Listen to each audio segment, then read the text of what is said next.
¿Qué tal? ¿Cómo está? ¿Cómo le va? Gracias por estar con nosotros aquí en el Día del Juicio. Soy Miguel Ángel Velázquez y le estoy invitando a que esté atenta en este programa en el que vamos a tocar un tema que seguramente a usted le interesa. Y le va a interesar porque es parte de nuestro futuro. De nuestro futuro. Estamos hablando de México. Estamos hablando de su gobierno.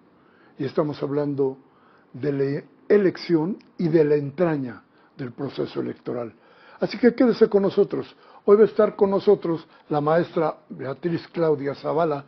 Ella es la presidenta de la Comisión de Quejas del INE. Ya verá usted, se va a poner bueno. Maestra Beatriz Claudia Zavala Pérez es licenciada y maestra en Derecho por la Universidad Nacional Autónoma de México. Se desempeñó como directora del Centro de Capacitación Judicial Electoral del Tribunal Electoral del Poder Judicial de la Federación.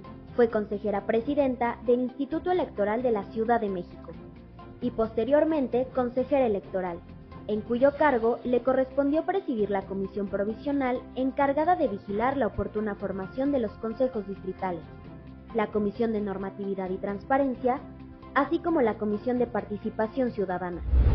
Bien, gracias por quedarse aquí en el Día del Juicio. Maestra, ¿qué tal? Bienvenida. Gracias, Miguel Ángel, gracias por este espacio. Oiga, llena de chamba, ¿no? Pues bastante para entretenernos y para ocuparnos bastantes horas del día. Todo se denuncia. Todo. Ahora hay una gran actividad en la Comisión de Quejas, desde pues los procesos inéditos que fueron calificados así por el tribunal. Hemos tenido pues más de 1.500 quejas que hemos estado sustanciando, y en lo que va del inicio del proceso electoral para acá, más de 821 quejas. A ver, hay una cosa que siempre me ha saltado. ¿Es nuestra política tan sucia? ¿Somos tan terriblemente corruptos en lo político que tenemos que hacer todas estas denuncias, que tenemos que hacer todo esto? El síndrome del fraude lo tenemos cargando desde hace mucho. Todo se denuncia y de todas maneras todo se hace. Y no, como que no importa. A ver, Miguel Ángel, yo creo que se denuncian donde hay vacíos en la ley, porque a veces hay cosas que la ley no prevé o hay cosas que se encuentran como en el límite y siempre las conductas pues están como que trabajándose ahí, pero también hay temas que ahora se denuncian, por ejemplo, el uso de la imagen de las personas menores de edad, niñas, adolescentes, niños. Todas esas cosas que han transformado el mundo del derecho, hoy vienen y lo plantean a la Comisión de Quejas en la comunicación política. Pero a mí hay algo en particular en este proceso electoral que me ha llamado la atención. Nuestro sistema sí tiene claro en cuáles son los momentos para hacer qué. Y lo que yo he advertido a través de las denuncias es que los partidos juegan en esos límites que tenemos de las conductas y lo hacen y vienen a denunciarse unos y otros, ¿no? Por ejemplo, nosotros tenemos claro que en la etapa de intercampaña, antes de las campañas, no puede haber llamados al voto, no puede haber un posicionamiento adelantado, no puede presentarse plataformas electorales. La comunicación política de los partidos muchas veces lleva lo que hacen los gobiernos y vienen a denunciarlo, pero de todos los partidos políticos. Entonces, si consideran que eso no se vale, la pregunta es ¿por qué lo hacen? ¿No? ¿Por qué lo hacen unos y otros? Ahora, todo eso llega en la Comisión de Quejas, solo tenemos un primer análisis preliminar y después se va al Tribunal Electoral y ahí es donde se va definiendo en el derecho qué se puede y qué no se puede, y en la Comisión de Quejas pues nos guiamos por esos criterios también para darle un cauce al proceso electoral. A ver, pero entonces nuestro sistema político sí está tan podrido que tendríamos que tener toda esta serie de mecanismos de denuncia para poder evitar pues el fraude, ¿no? A final de cuentas lo que se quiere evitar es el fraude. Se quiere evitar que se tomen ventajas ilegales dentro de estos nuevos derechos de la gente. Así se construyó el sistema y se construyó a partir de la historia de México. Y entonces se fueron reformando las leyes y se fueron prohibiendo conductas, tanto para partidos como servidores, como candidatas, aspirantes, precandidatos.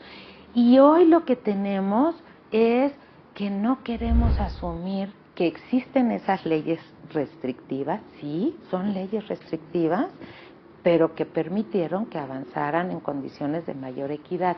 Yo no sé si utilizar la palabra fraude, Miguel, sea lo correcto, porque muchas veces el fraude lo asociamos no con un desequilibrio, sino con una manipulación para cambiar resultados. Y yo creo que eso no se da. Lo que se da es una conducta que enfrenta los límites que se pusieron desde el legislador para tener una ventaja sobre los demás contendientes. A ver, correcto, pero entonces, ¿cargamos con el síndrome? A ver, no está tan lejos el último fraude, cuando menos para la población. No está tan lejos que se hizo desde el tribunal, donde sí, pero por un poquito. Sí, pero daban unas explicaciones que no tenían que ver con lo político, ni siquiera con lo aritmético. De repente eran cuestiones que decía uno, a ver, ¿para qué nos sirve todo este aparato? Si este aparato no puede hacer a final de cuentas justicia. Y dice usted una cosa muy bien, sí se ponen los límites, pero los límites los rompen, porque el juez no es lo suficientemente severo o claro en sus decisiones, ¿o por qué? A ver, yo creo que es también buscar los espacios vacíos de la ley. Pero, a ver, a mí sí me parece bien importante que una disposición que está establecida, cuando se determina que no se cumplió, se aplique la consecuencia del derecho. Ahí me parece importantísimo. Y le voy a poner un ejemplo, Miguel Ángel. En fiscalización, nosotros tenemos una disposición expresa en la ley que dice que a quien no presente el informe de gastos de campaña o de gastos de precampaña, no se le va a permitir ser candidato o candidata. O si ya está registrado, se le quita el registro. ¿Qué fue lo que pasó en una elección? Que se dio el supuesto, nosotros aplicamos la consecuencia y después dijeron, es excesiva esa sanción, pero eso está en la ley, ¿eh? Ahora, ¿es excesivo? A mí me parece que no, porque esa omisión trastoca todo el sistema de fiscalización y entonces hacen bien en que alguien que omite hacer una conducta que nos permita desplegar todas las actividades, pues no puede ser registrado como candidato o candidata. Ahora, en el tribunal se dijo, bueno, hay que valorar si hay sanciones, hay que valorar si esa es la sanción. No, es que ese concepto es clarísimo y esa consecuencia se debe asumir y todavía lo seguimos discutiendo, Todavía lo seguimos discutiendo y hoy, lamentablemente, a partir de esa resolución del tribunal, pues hay un criterio mayoritario que dice, vamos a ver cómo lo sancionamos económicamente. Entonces, trastocan un sistema, trastocan la transparencia y vamos a ver de cuánto les cobramos. Terrible, a ver, es que no saltan 20,000 preguntas, pero a ver, entonces resulta que en la instancia ustedes ya encontraron que hubo un ilícito, cualquiera que sea. Ese ilícito entra al tribunal y el tribunal dice que no es tan ilícito, que nada más es tantito ilícito. Y entonces la decisión de ustedes de calificarlo como ilícito, que no hay mayor ni menor, es simplemente ilícito, se pierde. La calificación ¿Eso? queda, ¿sí? Pero lo que se pierde es qué sanción vas a tener. Y si no hay sanción, no hay impunidad. Pues sí. Y todos los partidos quedan impunes a los ilícitos que ustedes hallaron. Pues sí, o con una sanción que a veces les conviene más asumir y realizar la conducta ilícita. Si a mí me van a sancionar con 5,000 UMAS, pues yo cuantifico y me conviene más violar la ley, ¿no? Claro, y pagar mi multa. Y eso a mí me parece, mire, eso es un punto crucial. Si nosotros no respetamos la ley todas las personas, ¿no? Pero hoy debe haber claridad. Si tú infringes la ley, tienes una consecuencia. La consecuencia tan severa como el derecho la prevea, justo para inhibir conductas ilícitas. Ese es el tema, ese es el tema. Y bueno, ahora los criterios señalan, bueno, pues ve porque vamos a ver que sea proporcional. De verdad, no es una conducta muy fuerte el omitir presentar el informe cuando es tu obligación ser transparente, rendir cuentas, decirle a la ciudadanía me gasté tantos pesos. De verdad no es una conducta gravísima. Claro, es el dinero de nosotros. Y trastoca todo un sistema de fiscalización porque no nos dan los insumos.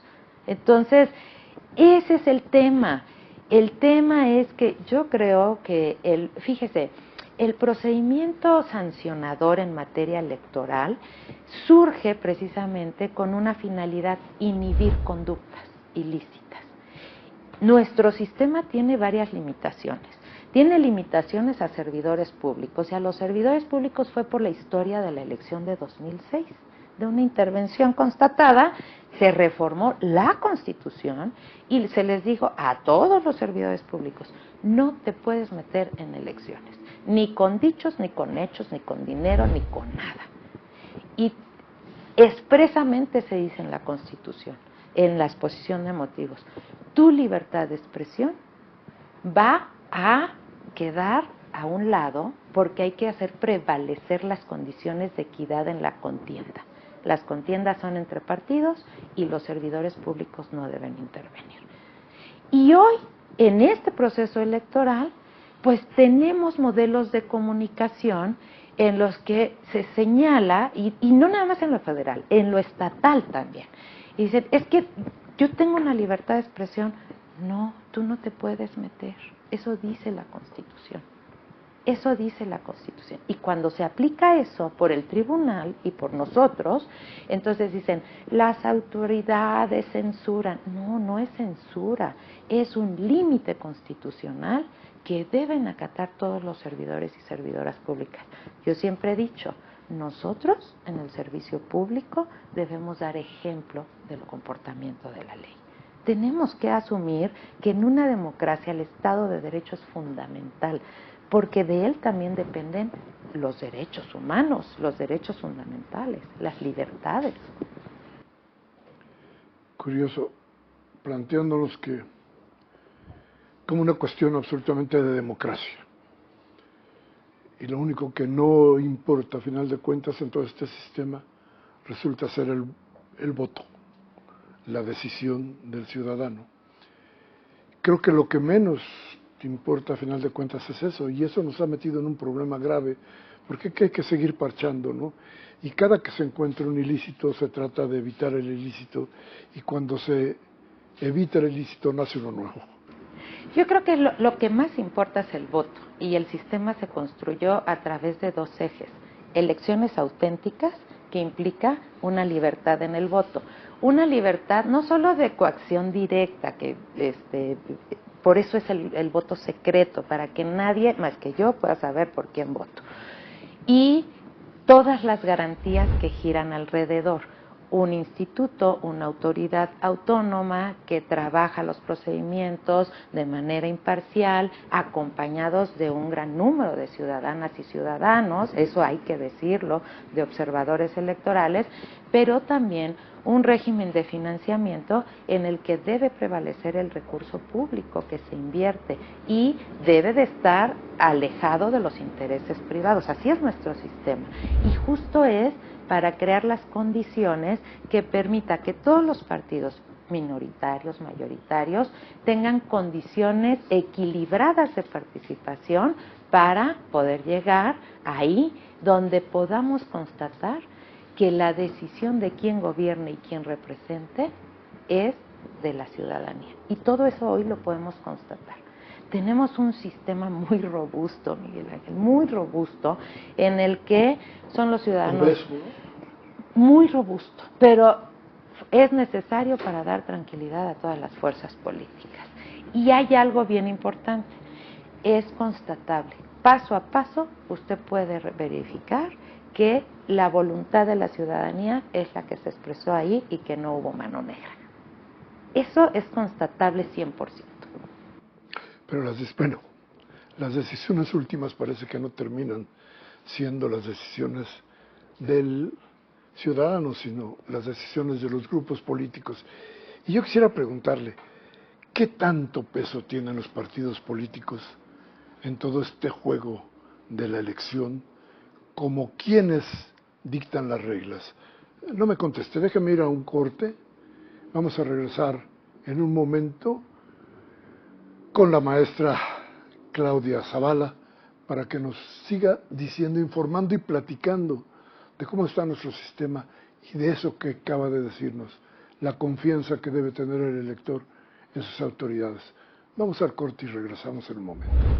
Gracias por seguir con nosotros aquí en el Día del Juicio, donde estamos platicando con la maestra Claudia Zavala, que es la presidenta, ya les decía a ustedes, de la Comisión de Quejas del INE. Y mire, todo lo que nos ha dicho lo pone uno a pensar. ¿Cómo está? ¿Hasta dónde hemos hecho cosas, leyes,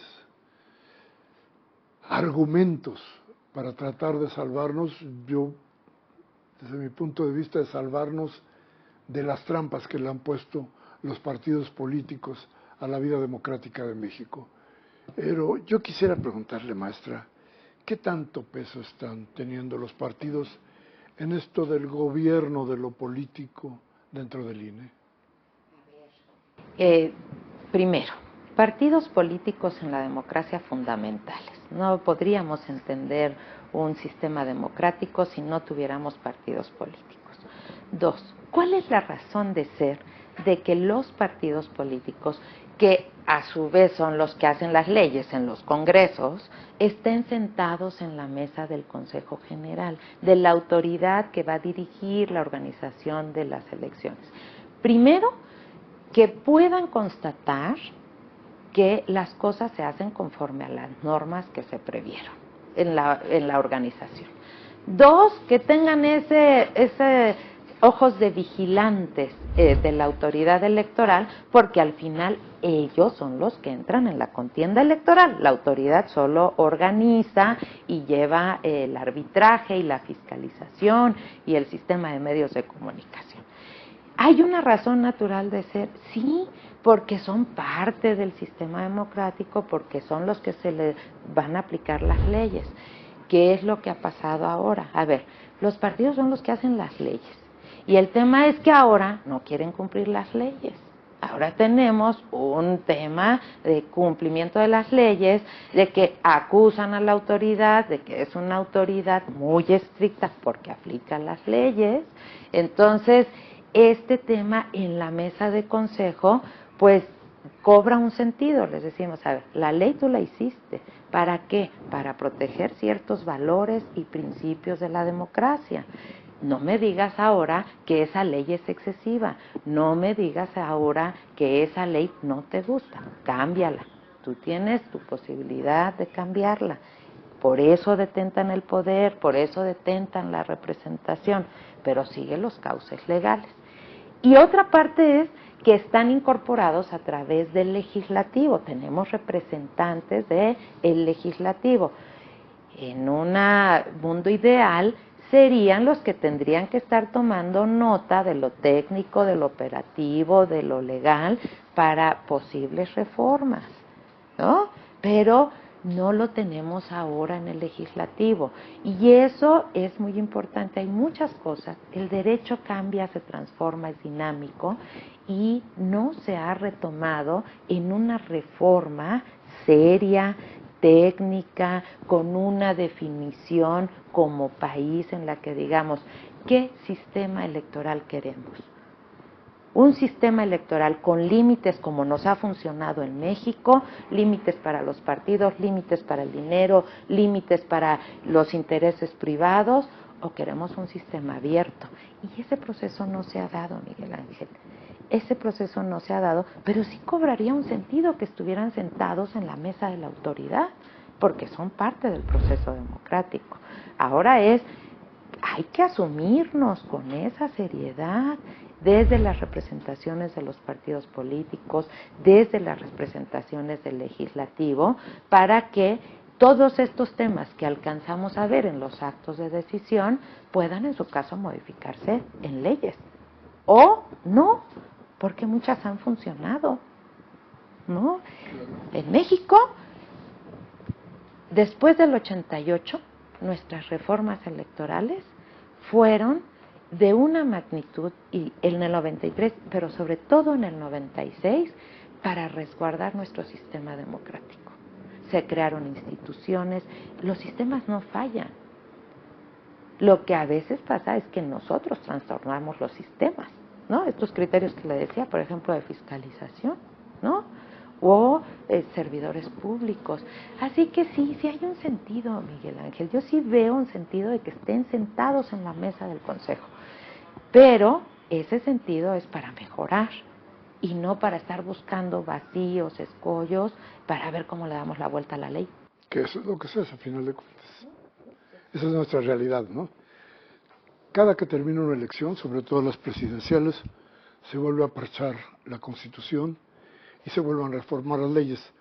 Decía yo que si la historia la hace el vencedor, las reformas políticas las hacen los vencidos, siempre para tratar de arrebatarle al que ganó un poco de su poder. Y eso, decía yo, contradice de muchas maneras la voluntad popular. A final de cuentas, quien ganó la elección, gana la elección. Eso dicta la democracia. Y hemos tratado de darle la vuelta a partir del interés de los partidos. La izquierda reformó 20,000 veces todo lo que hoy critican, pero lo reformó desde entonces. Y nos hemos metido en un brete en el que realmente lo que estamos viviendo hoy son campañas de silencio, campañas donde ya no existe ningún fondo político, donde nada más se arrojan vituperios y donde lo esencial para poder tener un mandatario, una mandataria, acorde con las necesidades del país, parece que no existe. Eso tiene que ver mucho con el gobierno de lo político. Y ahí está el INE, que también acepta todas estas cosas, porque la pregunta, diría yo, ¿no está secuestrado por los partidos políticos? No, yo creo que el INE no está secuestrado por los partidos políticos. Mire usted los enojos que tienen. Y le voy a poner el ejemplo de la sesión de ayer, y hay varias sesiones. Todos los partidos se enojan cuando el INE hace su función, pero el INE sigue haciendo su función. Nos han dicho que somos excesivos, nos han dicho que somos exagerados, que no entendemos el proceso político, que como nosotros no vivimos en tierra el proceso político. Todo eso nos los han dicho, pero nosotros les decimos, pues mire, es que hay leyes y las leyes se cumplen, ¿no? Entonces, ¿qué cree? Que hay Ahora, fíjese que esto de la reforma, yo coincido mucho con usted. ¿Y en qué sentido? Sí, las reformas, sobre todo las del sistema político electoral, debería de tener más voces. La academia, los medios de comunicación, la ciudadanía en general, para que todas esas voces se integraran en el modelo político que queremos y en el sistema electoral que queremos. Porque miren, por ejemplo, uno de los temas, el voto electrónico, es un tema que ha estado demostrado desde las autoridades electorales a nivel local, ahorita en lo nacional, que es un sistema que nos va a ayudar a solventar muchas de las problemáticas que tenemos hoy para llegar a distintas partes, para cortar distancias, para facilitar a personas con discapacidad su proceso de voto, muchas ventajas. Y también que hay cosas que se pueden atender de seguridad que les preocupa, pero los partidos políticos no quieren implementarlo en México. Y hay mucha ciudadanía que nos dicen, ¿por qué no avanzamos en el voto electrónico? Ahí está seguridad. Pues nomás no lo podemos hacer porque los legisladores no quieren que se haga, ¿no? Ese es uno de los ejemplos. Claro, fíjese, si ahí interviniera la academia, los ingenieros, los científicos de datos, todas este cúmulo de personas que lo han analizado, que se valoraran ventajas, sería un proceso colectivo mucho más nutrido que nos permitiría avanzar con mayores seguridades. Entre esas, ¿no? Siempre yo he dicho, pues los que hacen la ley son los que les aplican, pero ya saben dónde están los recovecos para poder hacer cosas, ¿no? Entonces sí, creo que sí, en México es importante, sobre todo que en materia político-electoral, una reforma electoral, participen un mayor número de personas, participe la academia, participen los medios de comunicación y participe, por supuesto, la autoridad electoral con la experiencia técnica, operativa de todo este cúmulo de personas que tienen años ejecutando los procesos y que saben cuáles mejoras se pueden aplicar. Y es necesario que se haga, yo creo que sí, coincido con ustedes. Y ya que vamos por ahí, resulta que el voto tiene muchos peligros hoy, una gran cantidad de peligros. No solamente el financiamiento que no tiene registro y que existe, que está clarísimo que existe. No solamente eso, se ha hablado mucho de que tanta fuerza tiene el narcotráfico para influir en la elección. Pero ¿cuáles son los peligros que están encontrando ustedes? ¿Qué tanto esta elección podemos decir que va a ser una elección limpia? Mire, es un grave tema el de la seguridad. Sin seguridad nuestra democracia se vuelve endeble, ¿no? En todos los sentidos de seguridad.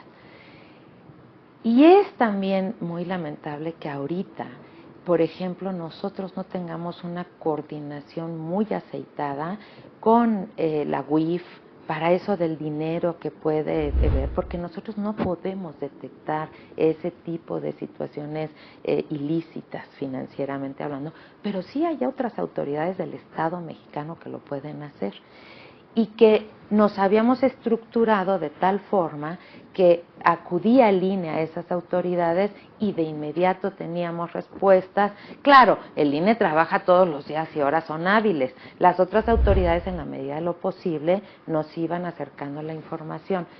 Hoy, a pesar del grave problema que tenemos de estos temas de seguridad, y no tenemos esa coordinación tan aceitada. No nos contesta la UIF, se retrasan en darnos la respuesta en el SAT. ¿Qué está generando eso? Pues que nosotros tengamos menos posibilidad de fiscalización profunda. De por sí tenemos pocos tiempos y con estos retrasos u omisiones, pues ahí hay un punto de quiebre. El otro lado, pues la seguridad de todas las personas, de quienes trabajan en el INE, que están ahorita en operativo de campo, de las y los candidatos, es un tema central. Simplemente nosotros llevamos más de 80 solicitudes de protección. Nosotros somos gestores como INE, simplemente. Y está esta mesa interdisciplinaria y de varias instituciones, están las autoridades de seguridad. El tema es, esa protección tiene que ser efectiva, porque también tenemos un gran número de personas que han matado a nivel municipal, que están dentro de las contiendas electorales. Hasta ahorita, los reportes que nosotros tenemos de nuestro personal de campo caen dentro de los incidentes ordinarios que podríamos ver en otros procesos electorales de nuestro trabajo de campo. Pero sí es el principal tema que se debe de atender para que no vaya a tener, no solo el narcotráfico, creo que habrá que hablar de delincuencia organizada en términos generales en México.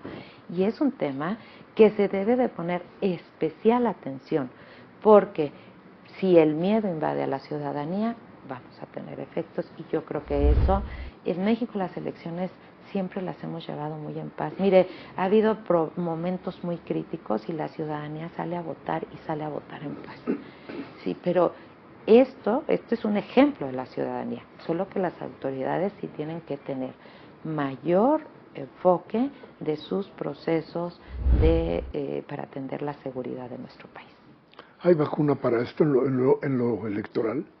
¿Tenemos alguna posibilidad, por ejemplo, de que la gente en ciertos sitios que no pudiera o que no quisiera por las condiciones que privan en los lugares, pudieran votar de otra manera, que no fuera acudir a la casilla para no ser coaccionados, por ejemplo?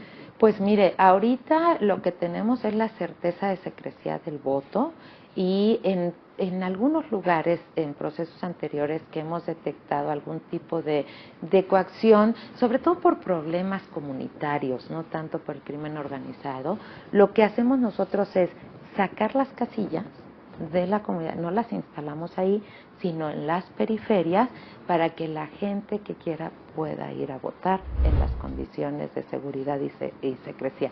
Eso es lo que hemos hecho desde el instituto, pero sin duda hoy con este tema de la seguridad me parece que esta mesa interinstitucional que tenemos debe de tener una visión específica en algunos lugares que evidentemente hoy tenemos como lugares críticos.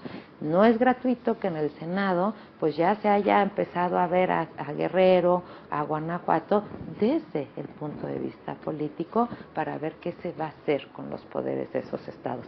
Ya empezó ahí el movimiento y yo creo que todo esto lo tienen que hacer las autoridades competentes para ello. ¿Ustedes están de alguna manera participando en estas mesas? Siempre. Llevando las denuncias. Mire, es una facultad que la ley le da exclusivamente a la presidencia del INE, en este caso a la presidenta, de integrar esas mesas y de dar todos los esquemas de análisis que se tiene, y ahí está la Secretaría de Seguridad a nivel federal, está el Ejército, está la Marina, está Inteligencia también del Estado mexicano, sí son mesas de alto nivel. O sea, hay preocupación, pero no lo ven peligroso. Pues yo creo que no, estamos atendiendo el tema, cada quien en nuestro esquema de responsabilidad. ¿Y qué estados son los más conflictivos? Hablábamos de Guanajuato. Bueno, ahora en el Senado se posicionó Guanajuato y Guerrero como dos estados y se está discutiendo si se van a conservar los poderes o no. Eso lo retomó ya como parte de sus funciones, de sus competencias, el Senado de la República. ¿Ustedes qué opinión tienen de la cuestión legal de la elección que viene? ¿Cómo están viendo el panorama? No hay peligro. Vamos a tener una elección pacífica, tranquila. Sí, mire, yo le voy a decir una cosa. A mí hay algo que me preocupa. El INE siempre ha estado muy acogido por la gente. La gente trabaja con el INE de la mano que en el INE. ¿Qué es lo que pasó con esta polarización donde uno se posicionaba que el INE era una autoridad que no servía, ¿no? Pues que también ese mensaje está llegando a la ciudadanía. Y entonces ahora, pues la ciudadanía ya no quiere tanto al INE, cuando es una institución ciudadana. No toda, afortunadamente, mire, lo que nosotros llamamos ahorita de reclutamiento de funcionarios de casilla son números que nos alegran, pero hay lugares en los que estamos poniendo el foco de atención. Y este fenómeno de ataque a las instituciones electorales sí cobra un sentido en la ciudadanía. Porque muchas veces dicen, pues es que el INE, ¿para qué sirve el INE? El INE es fundamental en este país. Es una institución que, le digo, pues todos los partidos se enojan, pero que se encarga de aplicar los procesos técnicos y la ley en el arbitraje, por ejemplo, que es donde más se enojan. Fiscalización y arbitraje porque es donde van sanciones, ¿no? Desafortunadamente, cuando vemos lo que sucedió en los últimos tiempos con el INE y el resultado que ahora vemos en el Zócalo, en las entrevistas, en muchos lados, nos hablan de un INE que para nada resulta alejado de los intereses políticos. Como que el gran problema para la ciudadanía es que el INE se convirtió en un ente parcial, dejó de ser un ente imparcial. No me conteste ahora, déjeme ir a un corte. Regresamos en un momento a nuestra plática con la maestra Zavala. Espérenos. Falta un momento, faltan los momentos precisos de nuestra entrevista con nuestra invitada que nos está diciendo cosas que estoy seguro que a usted le están llamando a la reflexión. Vamos al corte, regresamos inmediato.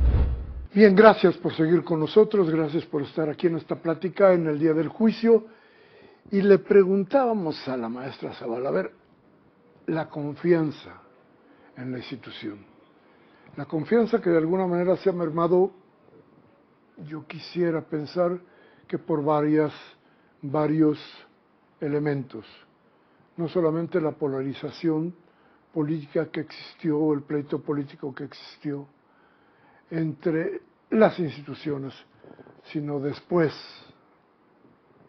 los actores, la gente actuante, dando razón a las ideas de denuncia o no.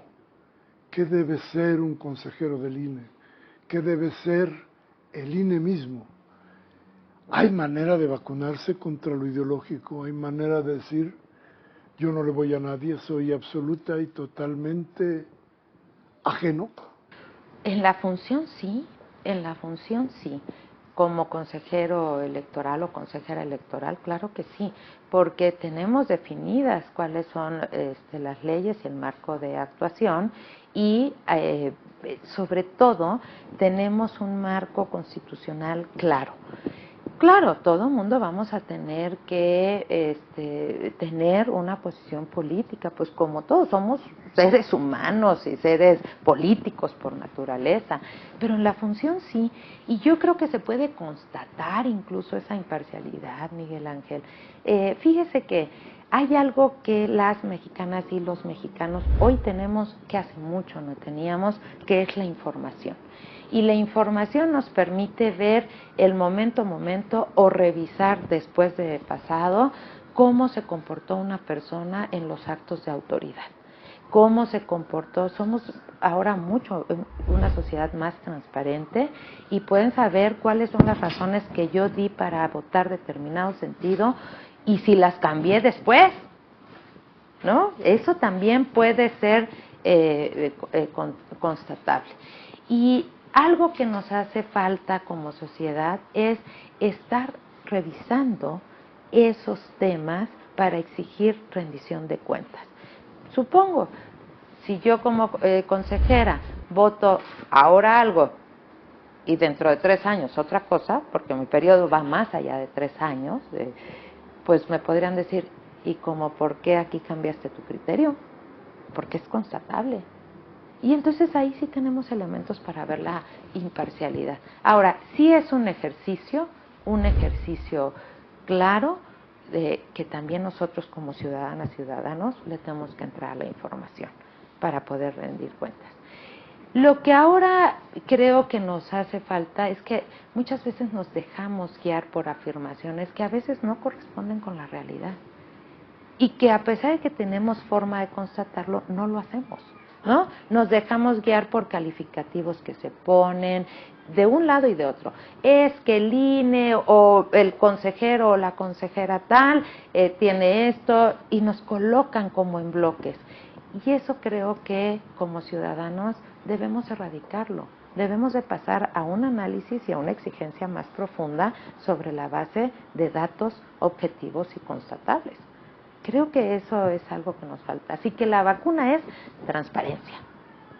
Y ya está toda la información, ¿no? ¿Y no será, cree usted, que solamente algún discurso es el que haya hecho que se cambiaran la visión de las cosas? ¿O son los hechos mismos los que le fueron dando a la ciudadanía cierta idea de qué estaba pasando, qué está pasando en el INE? Pues mire, yo creo que los hechos hablan por sí mismos. Tuvimos un primer momento en el que se cuestionó al INE y hubo una defensa de parte también del INE correspondiente a nuestras facultades. Sí, fue una defensa para conservar el marco de independencia y de imparcialidad y de autonomía, sobre todo, que tiene esta institución. Pero se acudió por el marco del derecho, por el Estado de Derecho. El Estado de Derecho permite que cuando un poder invada a un órgano autónomo o a otro poder, hay un cauce que es el Poder Judicial, donde se plantean las controversias constitucionales. Y a eso acudimos, porque sí, como consejeras y consejeros debemos resguardar la autonomía que la Constitución le da a una autoridad. No puede ningún poder sobreponerse a un órgano autónomo. ni el Ejecutivo, ni el Legislativo. Y el Judicial está para eso, para resolver las controversias. Ahora, hay otra posición. No, es que es otro momento. No, también hay datos y hay que verificar el actuar del INE conforme los datos que se tienen, ¿no? No es ni a favor de una fuerza política ni nada, fue una posición de autonomía de la institución y defensa de la autonomía por los cauces legales, en un anterior momento al que hoy estamos viviendo. Y hoy se dice, no, pues es que ahora ya está ladeado de otro lado. Tampoco, hay que revisar los actos de autoridad. ¿Cuáles son los elementos que se tienen para decir que en el momento actual el INE ya está con una fuerza política? Ninguno, pero del otro sí. ¿Cuáles? Una elección que se nos fue entre las manos, que está calificada por todo el mundo como fraude. No solamente, yo no sé cómo lo defiendan ustedes, pero todo el mundo, los legales y los ilegales, han dicho fraude. ¿La de 2006? Sí, y ustedes han dicho, no solamente aquí, se ha dicho en todas partes.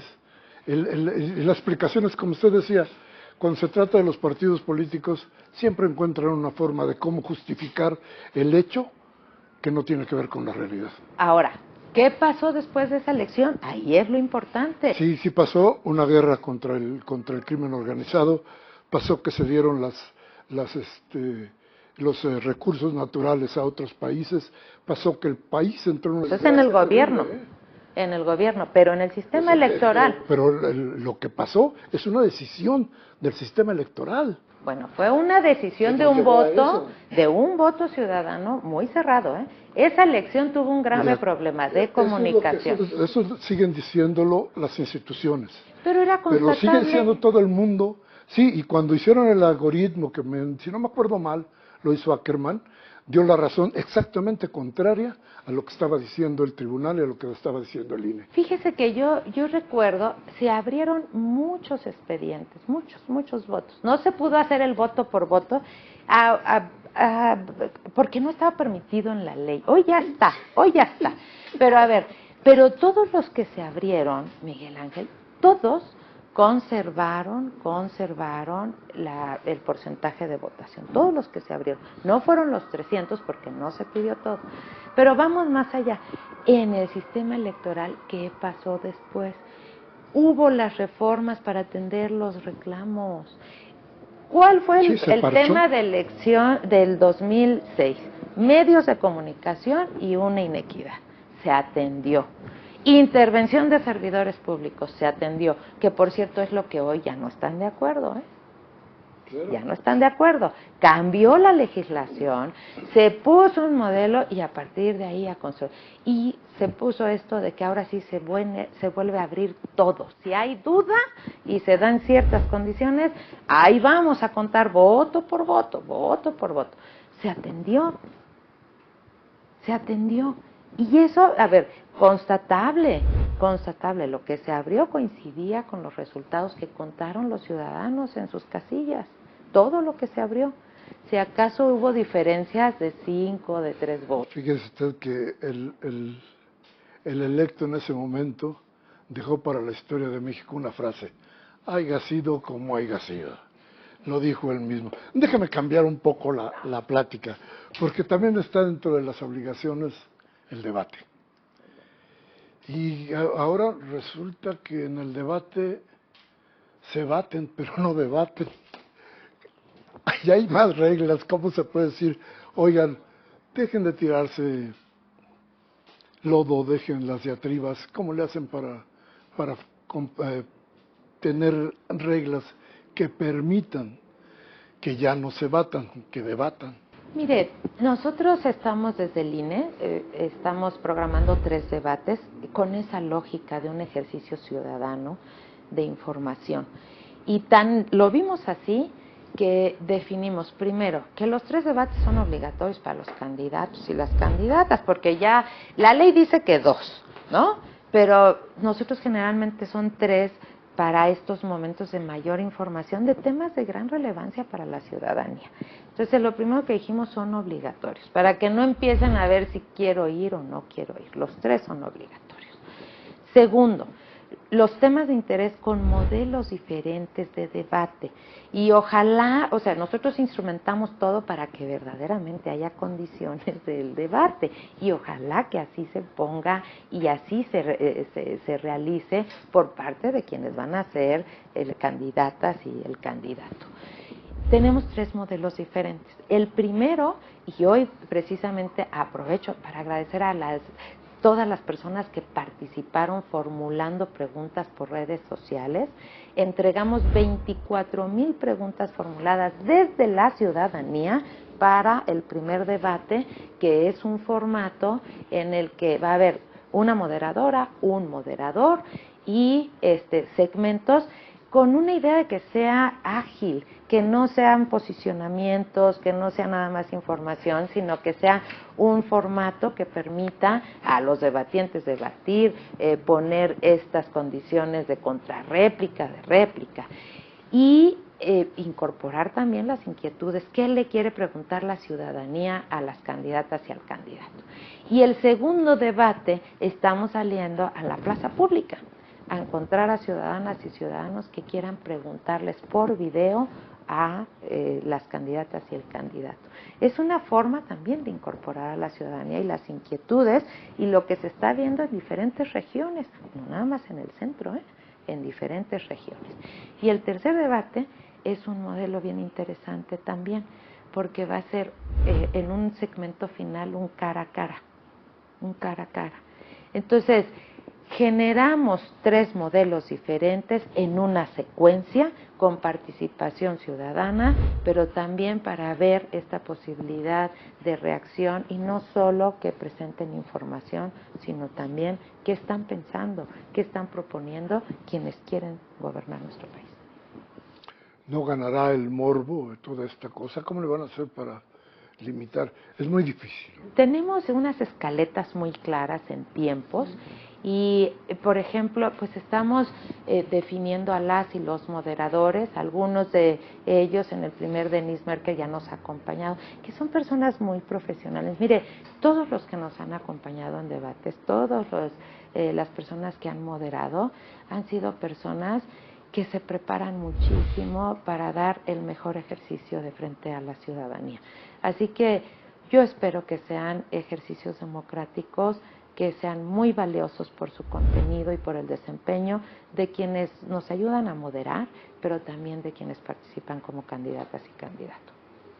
Después de todo el tiempo que se toman los discursos, las intervenciones que hay en todas las campañas de todos los candidatos, en donde se puede decir todo lo que se quiera decir, ¿por qué es necesario un debate? Pues yo creo que es importante que la ciudadanía vea cómo piensan y qué piensan en ese momento y cómo reaccionan también. Es importante también eso, conocerlos en este momento y no solo a través de una comunicación preparada, sino en vivo, en estas pláticas, porque es importante ver las reacciones también. Es importante, incluso un debate también puede ver con el temple, con el control de la persona frente a quizá preguntas incómodas o situaciones incómodas o complejas. Es importante esa apertura de comunicación frente a la ciudadanía. No es fácil participar en un debate, pero refleja mucho las personas que están participando en el debate, qué tipo de control de información, de conocimiento tienen de los problemas que tienen inquietud las personas que están preguntando. Las condiciones que son muy complejas para la elección hoy. Hablábamos del narcotráfico, del crimen organizado, de las nuevas formas que se tienen incluso de cooptación de voto. Ya no hay que regalar despensas ni tinacos, pero hay 20,000 maneras más de hacer cosas. Dentro de todo esto, no se les puede salir de las manos, no sienten ustedes que se les puede ir los debates, que esto nada más sirva para alimentar, insisto, el morbo de ciertas personas y además una cosa creada fundamentalmente para la televisión? No, yo creo, mire, estamos trabajando muchísimo, no solo desde el INE, sino acompañados también de los representantes de las y los candidatos que ven muchos detalles, y estamos trabajando muy fuerte para que sea un ejercicio democrático y que puedas tener este producto. No solo el ejercicio televisivo, sino con temas, con sustento, para atender las preocupaciones de la gente. Quiere ver la visión sobre temas cruciales, ¿no? Tenemos diferentes temas en los 3 debates, pero que todos son importantísimos para saber y conocer cómo la ve la persona que quiere gobernar este país y que le va a tocar atender esos temas: seguridad, educación, economía,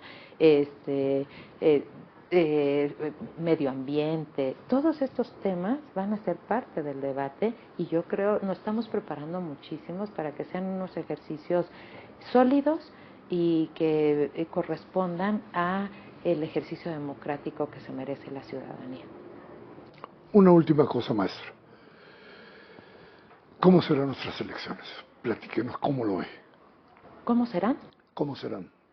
Pues yo creo el 2 de junio, sin duda, vamos a tener funcionarios, ciudadanas, ciudadanos, que van a estar ahí recibiendo los votos. Ellos siempre y ellas nos han demostrado que salen a votar en paz.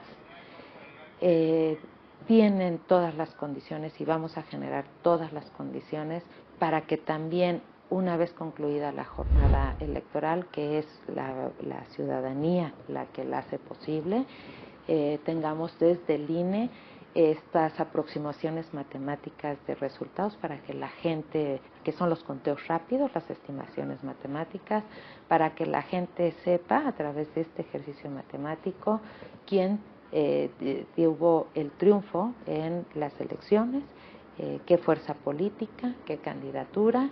Y a mí me parece que el siguiente día lo que nosotros buscamos y creemos es que haya también responsabilidad de las fuerzas políticas, porque el resultado lo va a decidir la ciudadanía, nadie más lo va a decidir. Entonces, nos estamos preparando para ello, estamos atendiendo con las autoridades correspondientes estos temas de seguridad que son tan importantes, que no los perdamos de vista y que trabajemos por generar condiciones de tranquilidad para que la gente pueda expresarse y decida ella quién quiere que lo gobierne y quién quiere que le represente. Y algo que se me quedaba en el tintero: tenemos noticia hoy de que los partidos de derecha de España están metiéndose en la elección de México. Hay declaraciones abiertas, cínicas diría yo, por parte de gente, por ejemplo, de Vox, que plantean ya una intromisión en la elección de México. ¿Qué se puede hacer contra esto?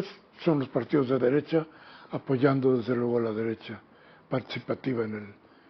Pues yo lo que creo es que nosotros tenemos que resguardar nuestro sistema. Nadie puede intervenir. Las mexicanas y los mexicanos tenemos todas las herramientas para definir, y sí, ningún partido político extranjero, ninguna ideología.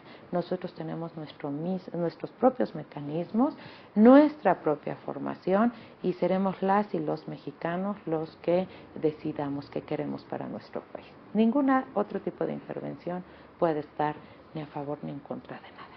Tenemos que ser muy claros en ellos. Nadie puede intervenir en estas elecciones. Y aquí hay algo importante. Las mexicanas y los mexicanos sí tenemos una gran responsabilidad de cuidar nuestro voto, de decidir qué queremos hacer, porque es el que va a decidir. Ese es nuestro gran poder.